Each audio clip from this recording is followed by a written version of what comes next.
In gold, the fall. Gold fell like rain, but slower, heavier. It spilled from the cracked chest as if reluctant, each coin dragging some whisper of history behind it. It clattered over the stones of the broken bridge, bounced once and then tumbled into the chasm below. Benhezbeliil Mammonkin stood at the edge, bleeding from the ribs, panting through a crooked smile. His coat was in tatters. His satchel was gone. His enchanted cigar had finally burned to the nub and winked out with a whimper. But the disc in his left hand still pulsed. It was warm.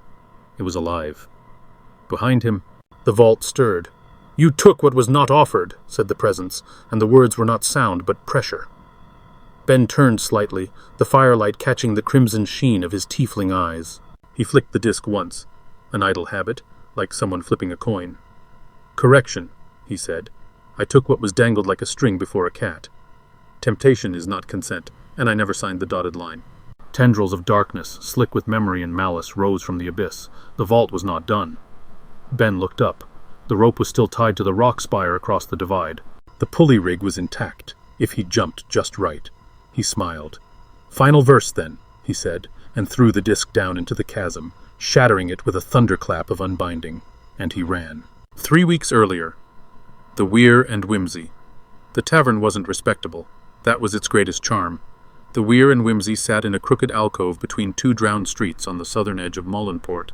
Its sign depicted a wyvern playing the fiddle while drinking from a goblet. The fiddle was newer than the goblet. The paint had been redone, poorly, by someone who'd never seen a wyvern. Inside, it smelled like wine left too long in an old harp case. The perfect venue. Benhezbeliil Mammonkin sat in his usual booth by the hearth, boots kicked up, cigar glowing lazily. The vanishing draw curled smoke in faint, purposeful shapes.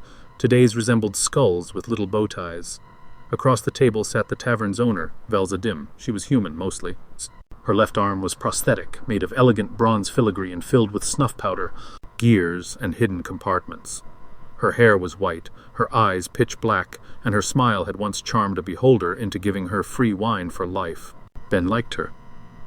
"Darling," Velza said, leaning forward, "I do love you like a book I've read twice, but your tab is now longer than my dead husband's funeral dirge."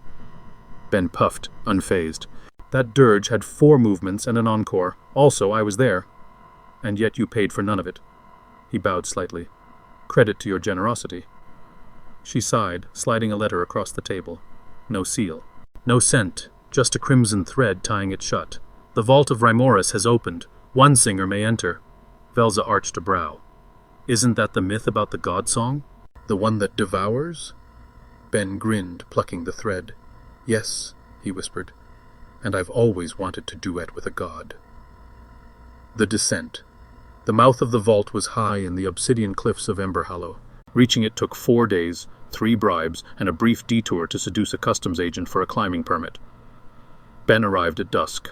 The cliff face yawned open like a wound. There were no glyphs, no traps, no guards. Only silence. As he stepped inside, the sound of the world died. He did not bring weapons. He brought his rapier of honeyed words, a whisper ring, and a song he had never sung aloud. And a tune. Simple. Dangerous. He descended alone. Inside the vault. The vault was not a structure. It was a throat. A spiral of smooth obsidian stone, etched with lines of silver so fine they hummed when touched.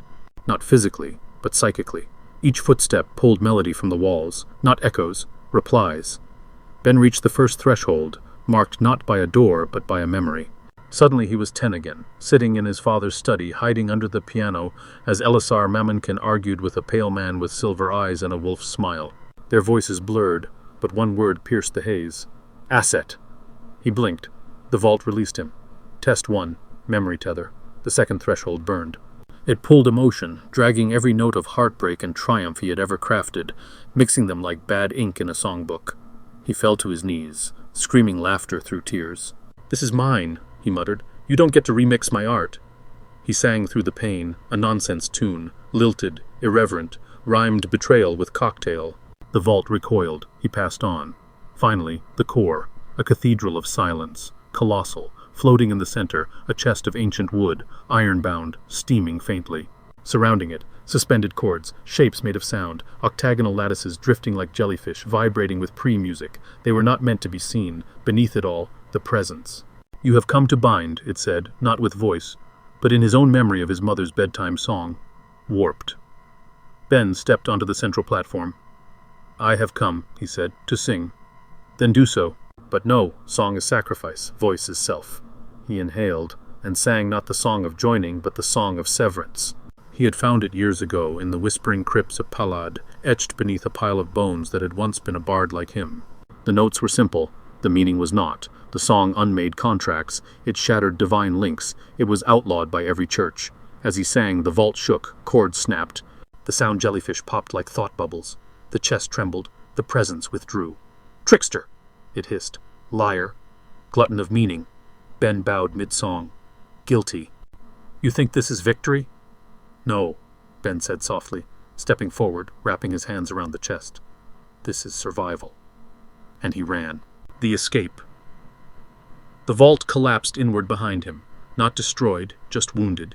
As he sprinted across the ancient bridge of stone and breath, the presence reached again. "Give it back. Let me taste your ending." Ben hesitated once, at the edge, chest in hand, lungs aflame.